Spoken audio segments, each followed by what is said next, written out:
folks. Welcome to ITR Live. I'm your host, Chris Hagan, and we are back here in the Hendrickson studio at ITR World Headquarters in Central Iowa for another action-packed, fun-filled episode of the gold standard Iowa conservative entertainment.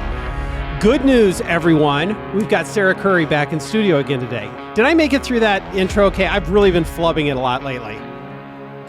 It sounded better than your last podcast. What's that supposed to mean?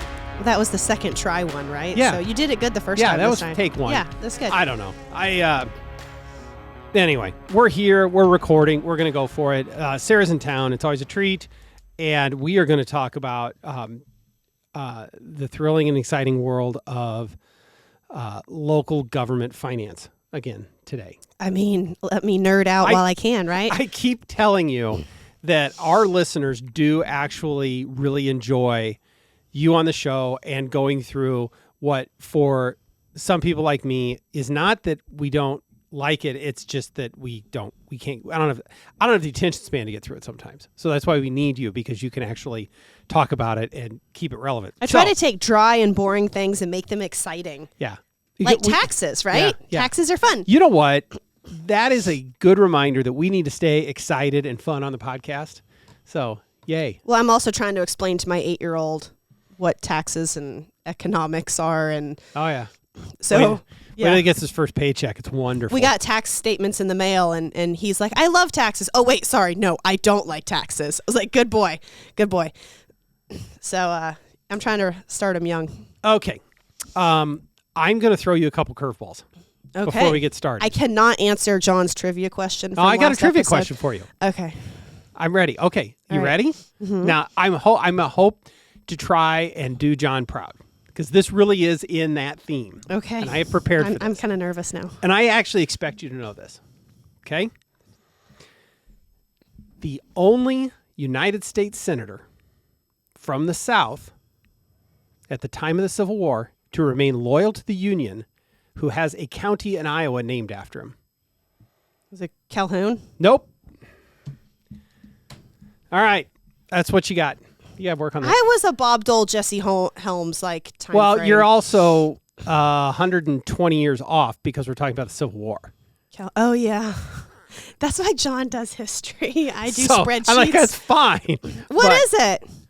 Is it Lee County? Andrew Johnson.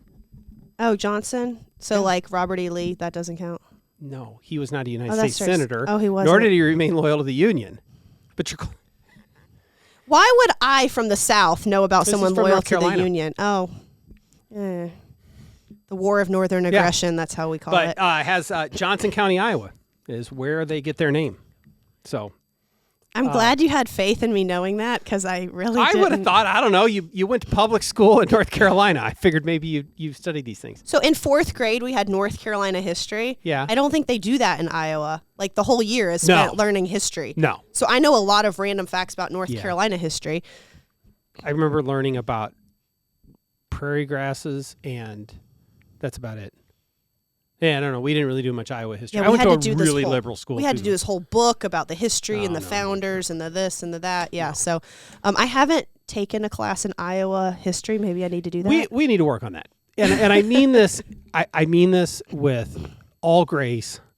It's just it's kind of like when you get and you've been in Iowa for quite a while now.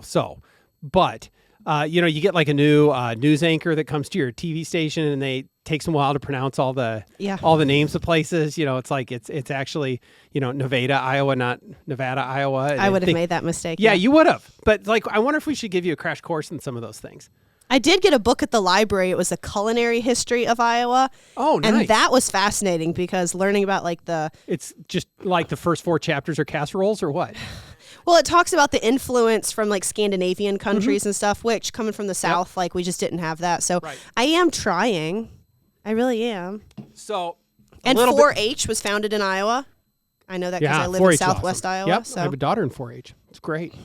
The culinary history is interesting to me, because my own history is my mother was from the South, and my dad was a German Lutheran from Northeast Iowa. And so there was a little bit of a collision of cultures in that growing up. But anyway, very good.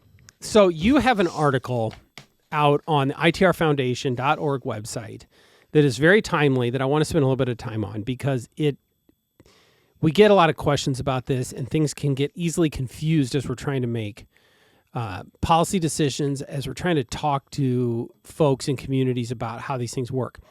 But and broadly defined, we're talking about the budget process in schools.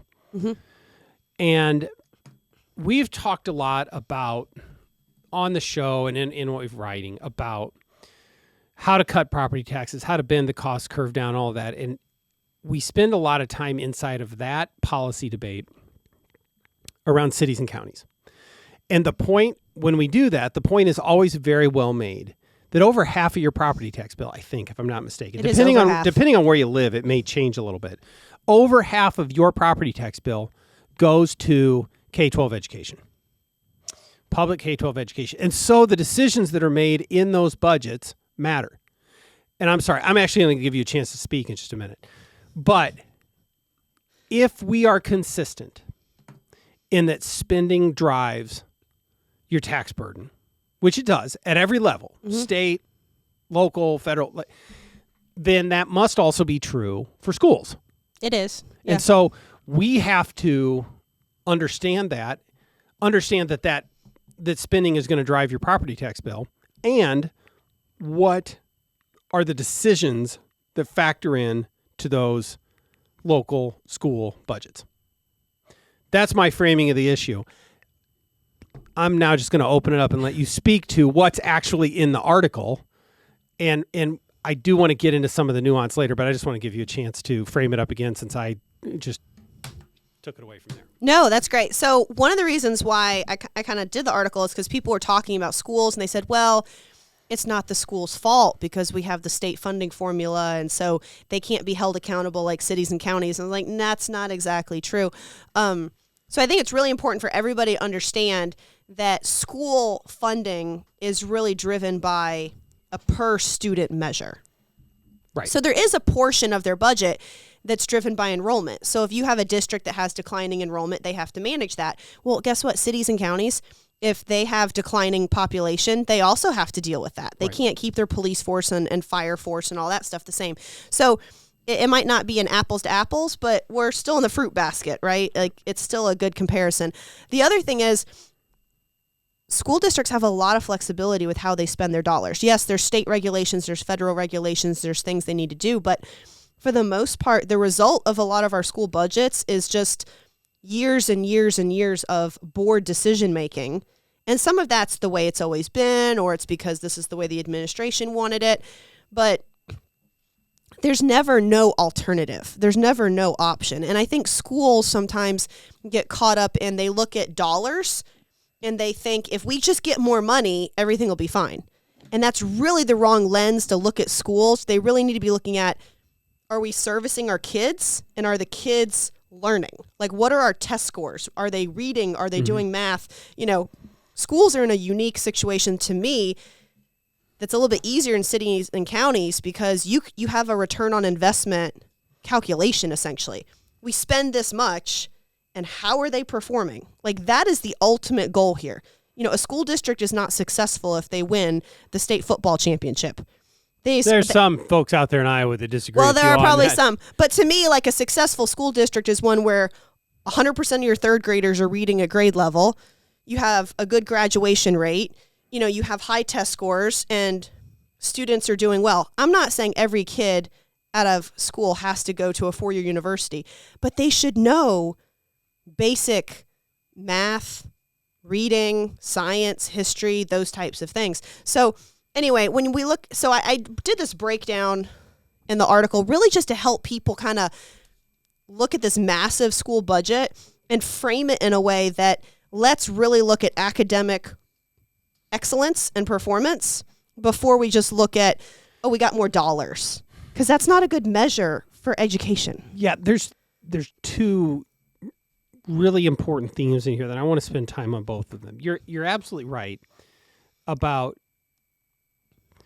and I understand that you can't measure schools and education on a classic ROI, return on investment approach, right? That we spent this amount of money. I mean, I suppose you could make up some metrics, but it is it is different when you're dealing with a child's development than you are, revenue and numbers, profit numbers of a business. I will concede part of that.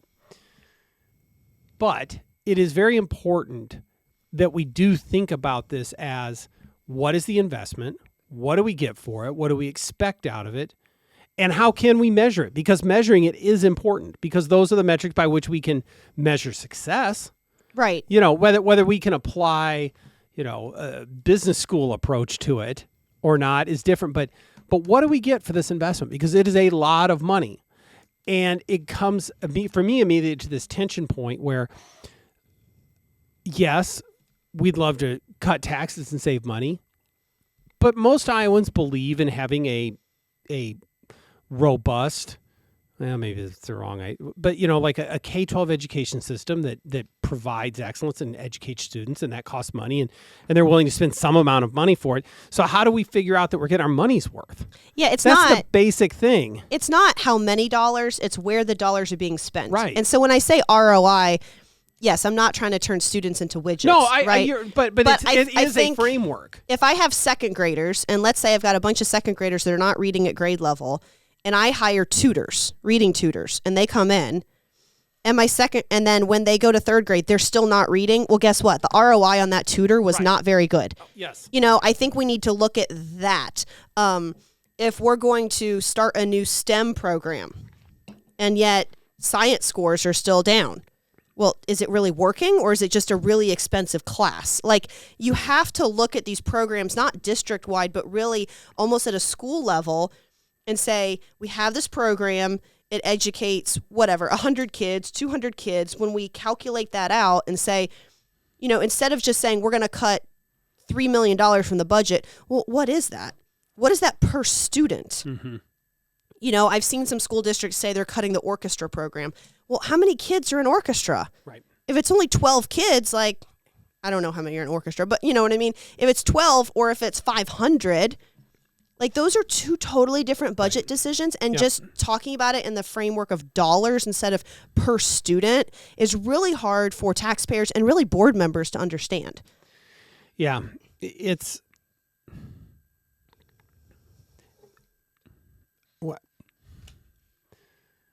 is easy, I think, for school board members, administrators, as you started out this conversation, to sort of throw their hands in the air and say, well, this is how much money we get, this is the formula, and this is what we do.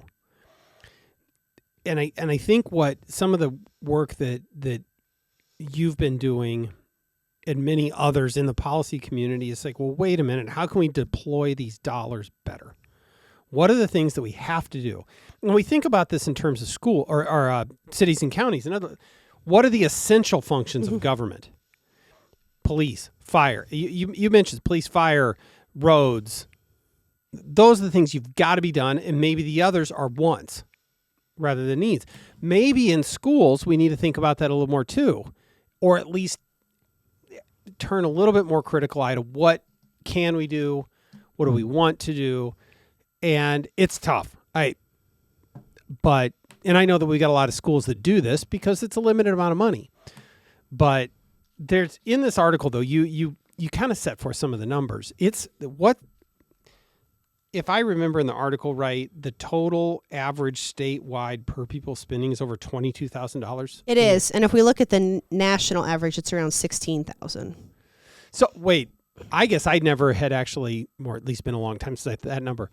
That's 25+% more in Iowa. I mean, quick back of the Mac. I mean, more than that. And when that's a big difference. And when we look at the national NAEP scores, our children are not performing higher than other states. And now a lot of people think there's this concept out there: the more money you have, the better students perform. Well, Mississippi is a great alternative to that. Now, if you look at Mississippi, you've got a high minority population, high poverty population. A lot of their kids couldn't read. And so the state of Mississippi just said, you know what? Everything is out the door. We're teaching kids to read. Yeah. They are number one. A lot of people look at Massachusetts as the best public school system because, they got Harvard and MIT and all that. Mississippi students are reading at higher levels now than Massachusetts. They are number one in the nation in reading scores. And they are one of the lowest per pupil expenditures in the nation as well. Do they have, if you haven't seen the data at this level, is that starting to ripple into other educational outcome numbers? Is it just third grade reading, or is it also fourth grade math, or whatever those other metrics that you track is it hasn't gone long enough, right. But what we see, so the reason why you'll hear us talk about third grade reading is so important is because up until third grade, you're teaching a child to read. You're working on vocabulary and phonics and all of that. Once you hit fourth grade, they give you a textbook and they say, read this and that's how you learn. Your math problems are word problems. Yeah. So if you can't read, fourth grade becomes near impossible. And it's starting a national trend. Now, where do you think this trend is taking off, where we're focused on reading at those lower grade levels? It's in Alabama and Louisiana. Again, not academic strongholds when you look at our nation as a whole. And their kids are also now reading at top levels nationwide. At least not historically, but it Right. sounds like that may be starting to change. Right, it is. So again, it's just because the state took a policy change and said, we're going to focus on reading. And they are starting, I think as the data continues to come out, we'll see that spillover effect into other subjects and that type of thing. But again, at those lower grades, K through 3, the focus has to be on reading. Has to be. Yeah. And Iowa school districts have the flexibility to do that. Every school district picks their curriculum. They can change. They can focus on things. And there's some school districts that are doing it right. I'm not trying to say every school district is bad or they're failing children, because that's not what I'm trying to say. I'm saying holistically, overall, we can do a better job of focusing on the academic performance of our students instead of only focusing on the dollars. Yes. I want to broaden this out just a little bit. So the Mississippi example, for example, they make a choice that we're going to focus on this reading piece and we're going to deploy our resources there. But there's choices strictly inside of the budget too of how they deploy these dollars. Maybe it's spend or not spend or whatever. What are some of the areas where, and because I know you touched on this in the article, where school districts do have the flexibility in Iowa to do certain things? When things get difficult, they often say their hands are tied. They've got to do all these things, but yet they do have a lot of discretion of where they spend the dollars. So what are some of those areas where you see schools either not making those choices or could make those choices? So, some schools will say we have to give across-the-board raises to all teachers to hold on to teachers. Well, there's a lot of data out there that says that works for teachers 5 years or less into the profession. But once you start hitting more senior teachers, they're going to stay there anyway, because in rural communities, they're the highest paid people there. Mm-hmm. So targeting those pay raises at hard to fill positions, math teachers, special ed teachers, science teachers, that's a better way because they can make more money in the private sector than they do in the school level. Benefits. Yeah. Yes, teachers want, vision insurance and dental insurance, but the school district doesn't always have to pay the full premium. Sometimes just offering it to them and letting them pay the full premium, getting creative with some of this stuff. Program offerings, you mentioned that earlier. Maybe they don't need orchestra.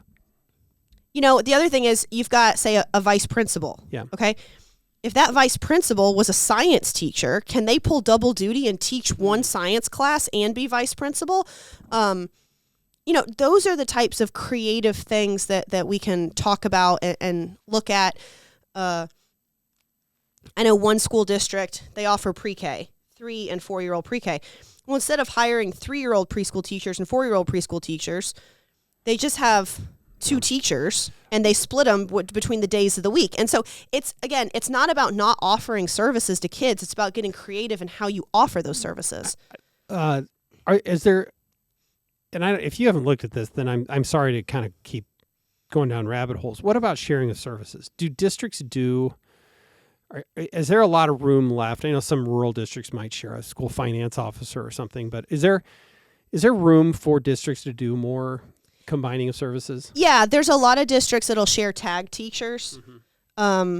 The AEAs, a lot of the districts still use them for their speech or their... we're not going into the whole AA thing, Sarah. But they're sharing, right? So aside. I know. But like every school is not hiring their own speech therapist or their own tag teacher and that kind of stuff. Some of them share food nutrition, like the head of the cafeteria, they'll share that. And so you'll see a lot of sharing actually among districts. Again, I think you have to look at this. Let's say a district is sharing a tag teacher. If that teacher is being pulled away and it's not servicing your tag kids appropriately and you're seeing deficiencies in academic performance, maybe that's somewhere your board says, you know what, it's time for us to invest in a full-time tag teacher because we have this need. The birth rate is declining in Iowa. So I think school boards need to look at it and say, okay, we have a lot of high schoolers right now, but coming up the pipeline, we don't have a lot of sixth graders. Like, you can make changes ahead of time. So here's the piece that we do need to spend some time on, because you got us there finally as me in this circuitous route that took us all over the place. You hear this, schools are getting less money, or they don't get enough money, or they're underfunded or whatever. If I remember right, over half of Iowa school districts, and this is from your article, and if I'm misquoting this, you're welcome to correct me, are declining in enrollment. Mm-hmm. So they are declining in enrollment and yet continuing year over year to get more money. Yeah. Or maybe not in every case, but want more money. Are you talking about the budget guarantee? No, I'm getting there. I want to speak to, I want to make the point that it is in these districts where enrollment is declining, they are going to get less money over time. Mm-hmm. Eventually. And we have this, okay, so that having been said, there's a mechanism that was put in place by the legislature over 20 years ago to try and slow down that, I don't know, subsidize, whatever, but it's budget guarantee.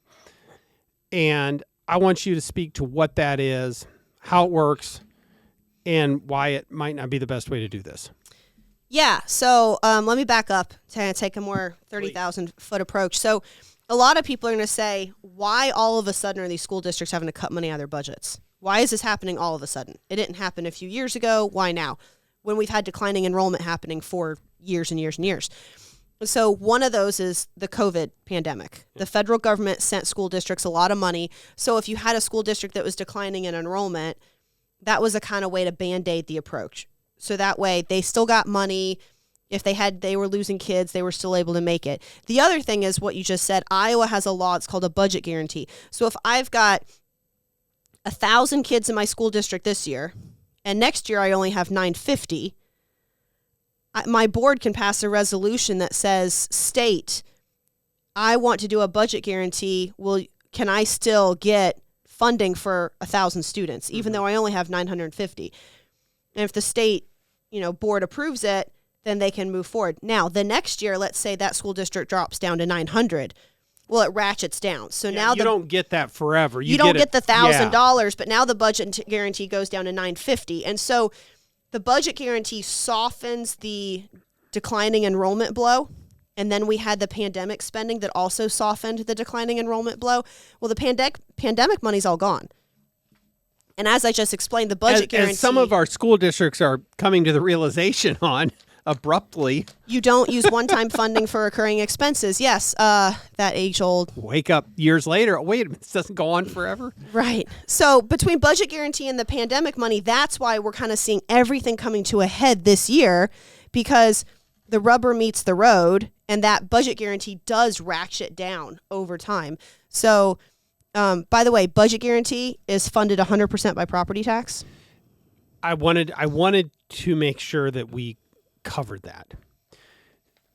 And it is a criticism that comes from the educational establishment and their friends in the legislature that want obscenely large amounts of growth every year, that say, well, if you're only going to do 1.75%, that it's going to be a property tax increase. I mean, newsflash, most districts have already passed a resolution for budget guarantee. Right. They do it before the legislature makes their decision. They're going to do it, regardless of how much SSA they get. Right. So, but if it is not the action of the legislature in the amount of school funding or per pupil growth or supplemental state aid, it is not the action of the legislature that results in that property tax implication. It is the resolution passed by that local school board. That's correct. And it's just, so let's dispense with this. Now, does a lower SSA number mean that more schools are going to want to pass those resolutions because they want more money? Yeah, probably. But come on.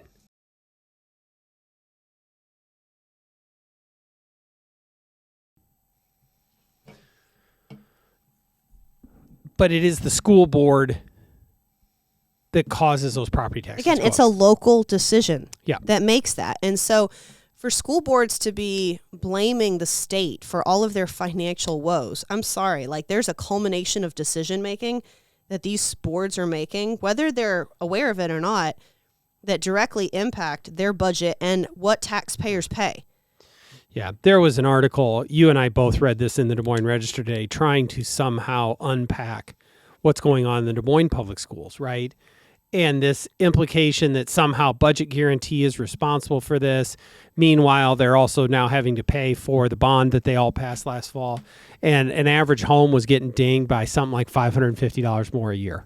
I mean, it's real money. Debt costs money. Yeah. When people start realizing that when they vote for these bonds, they have to pay for it. Yep. Sounds great when they tell you all about what all they're reimagining, but the bills do. So but that was the decision that community made. And I want to say too, the Des Moines School District is a great example of students choosing to leave their home district to go to other public districts. That's why they have such declining enrollment. Students are leaving because the academic performance of the Des Moines School District is poor. Now. Mm-hmm. They passed this bond, and they said that the bond's going to help with academic performance. So, we're going to see, right? Yep. Are the test scores going to go up? Are students going to magically come back to Des Moines Public Schools because they passed this bond and now they've got good test scores and parents are happy with the academic offerings? I don't know the answer to that. But the open enrollment out of the Des Moines School District has been going on for a very, very long time. Yeah. It's these. There's a point that we're not going to go into today that these are trends. It doesn't matter who's in the legislature. It doesn't matter how much they give an SSA. It doesn't matter what policies are. There's some districts that are declining, and they got to get better. I think that's a good point. Yeah. When we talk about declining enrollment, we're not saying 1 year to the next it's like this huge drop. It's slow over time, which is why also I say in that article, a lot of school boards will look at their budget and just compare it to last year. You really should be looking at 5-year snapshots. Yeah.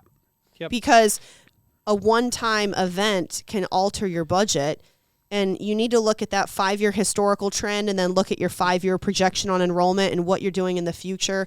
And so those 5-year blocks of time are really important to make good decisions. And if an average citizen wanted to go find out what those trends look like in their home district on that and any number of other metrics, how could they do that, Sarah?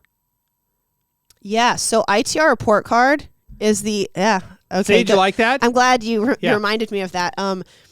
So the trends are actually one of the strong points of ITR report card. We pull all that data and we make sure that you see those trend lines. If you go to what the state of Iowa has, the school performance profile, it's a snapshot of 1 year at a time. And so unless you like pulling your own data, we have it already there for you. And so and it's all the public data. It's all public. We're just packaging it and reporting it and giving you some colorful charts. We do it on performance, so test scores. We do it on spending.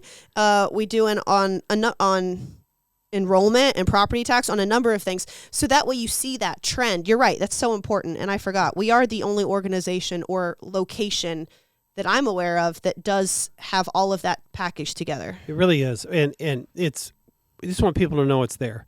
We've talked to people that see it and they're really impressed. I mean, people from other states look at it and wow, how do you, it's there for you. And much like ITR Local, we're just trying to get information to people so they can be more informed and more informed citizens as they try and seek out changes with their local government.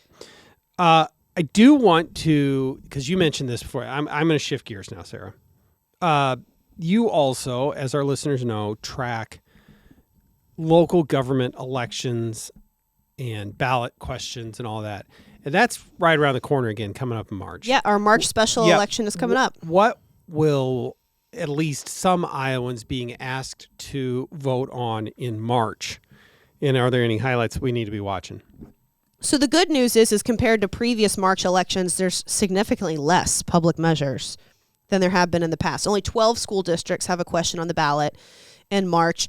The question are the physical plant and equipment levies, or PEPL levies, and then also revenue purpose statements for the way they can use their save dollars, the 1 cent penny out of the sales tax that goes to school infrastructure. So, by the way, if you go to ITR report card, we have a one-pager on what is PEPL, and it explains everything. But essentially, that is a property tax levy that goes to infrastructure spending. Some of the districts are renewing. And how is that different from SAVE?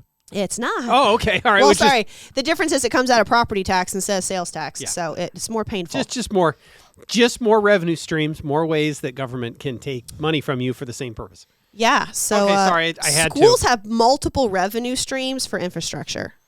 Multiple. Yep. It's not just one. PEPL happens to be one of them. So a lot of school districts are asking for a renewal, and then there's a handful that are asking to increase their PEPL and increase that amount. It can go up to $1.34 per $1,000 of taxable valuation. The revenue purpose statements, we also have a one-pager on what is a RPS, or revenue purpose statement. So when the legislature originally did the 1 cent sales tax for school infrastructure, the whole purpose of it was to reduce property tax. Right. Because they're like, oh, you've got PEPL, you've got debt service. Why don't we give you a way to reduce these expenditures? Or you can have your voters vote on a revenue purpose statement, and you can bypass the property tax relief part, and you can just spend the money. So every district has done an RPS almost, and that way they don't have to go through the outline that's put in statute of you have to pay this off and pay this and pay this off. They can just bypass all of that and immediately bond against it or spend it on infrastructure right away. But they don't have to have a specific building project in mind. No, they don't. It just says, it's very general language. One of the things ITR's been pushing is that revenue bonds from schools need to be voter approved. Yeah. And that's because that money comes from SAVE. Yeah. And that money really should be used to lower property tax. So at the end of the day, the RPS, if your district doesn't have one, will have lower property taxes than if they have one. Mm-hmm. And it might not be a straight line, but that is going to be the net of passing it. Okay. So if we take all of these, so the PEPLs are in place for 10 years. The revenue purpose statements are in place until 2050. So over the next 10 years, it was very hard. It's not an exact calculation because I don't know what home values are going to do over the next decade, but it's over $150 million in property taxes that we're looking at just in these 12 districts. It'll be interesting to see the PEPL question. Could this year end up being rolled into what's going on with some of the property tax reform measures at the Capitol as well? I know in the Senate bill, one of the ideas is to collapse that. And so what district has what? I'm just saying that there's a lot of moving parts on the interplay between those two. Have you tracked which districts have any of these on the ballot, or if there are any big ticket ones that, especially I'm thinking right now among PEPL. If you haven't yet, we'll just let people, keep them on the hook about when we'll come back and talk to them about that. But so I don't have like repeat offenders on the PEPL. Yeah. Because really the big one is the debt service and the debt. I will say there's a number of school districts that are asking for a renewal of their PEPL, and they're trying to tell people, oh, this keeps the rate the same, but your property taxes go up because we passed a bond in November. Yeah. So they're saying, their property tax is going to go, their rate will go up. Yeah. And so they're trying to also renew the PEPL. I mean, what voters need to know is if they vote down the PEPL and they voted for the debt service levy, it could be a wash. Mm-hmm. But school districts, they want it all. Yep, they do. Anything else you want to say on that?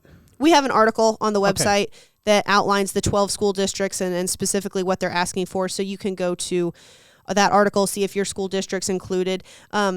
March elections tend to have low voter turnout. So you have usually less than 10% of your registered voters making a decision for the district over the next decade. Yep. So it's important just to talk about it and just get out there. There's not a required public hearing on PEPLs. They just put it on the ballot and it silently just happens. Silently just happens sounds like it should be the name of a book talking about what goes on in local government in the state of Iowa. That's accurate. Just called Silently Just Happens. All right. I think that's about all we got for today, Sarah. Is that all you want? That's all I want. I wanted to really spend some time in that budget process, and it seems like a lot of times we go through it, and I don't know that we bring a lot of clarity to it, but if maybe we bring some awareness to it and what's going on here, and these decisions have big consequences, and there is a better way that at least in many times that schools can do this. There is, and I do want to give our viewers a little sneak peek. I say sneak peek, a little nugget. Okay. So we are working on a project right now. Mm-hmm. Because, we talk about these things, right. Budget guarantee and PEPL, and people are like, I can't keep it all straight. I don't know what it all means. We're working on a school finance toolkit that's going to define all of these things and explain all of these things. So if you're saying... It'll be called Silently Just Happens? Maybe. But if you're listening and you're like, I want to learn more, but I just can't keep all the terminology straight, we are going to come out with something to help with that. So that is coming for those of you that get nerd out and geek into this as much as I do. The last then segue on that's going to be, this is not an insignificant document that you and we are putting together that hopefully will be very instructive for a lot of folks. So don't undersell that. It's going to be great. But on the heels of that is we're also planning to do the local government symposium in the summer to also educate, for those reform-minded local officials that need that information to want to do better. That's going to happen again this summer as well. Yeah, city, county, and school board members will all be invited. That's going to happen late July. We're working on setting the date and getting speakers lined up for that now. So if you are interested, just clear, the back half of the month of July, clear your calendar so that you have no conflicts when we actually set the date, right? Yes, it'd be a lot of fun. Okay, great. It is. It's going to be fun. Awesome. All right. Well, thank you, Sarah. Thanks for being in here. Thanks for joining us. Don't forget to like and subscribe. Don't forget to tell your friends. And with that, we'll see you next time on ITR Live.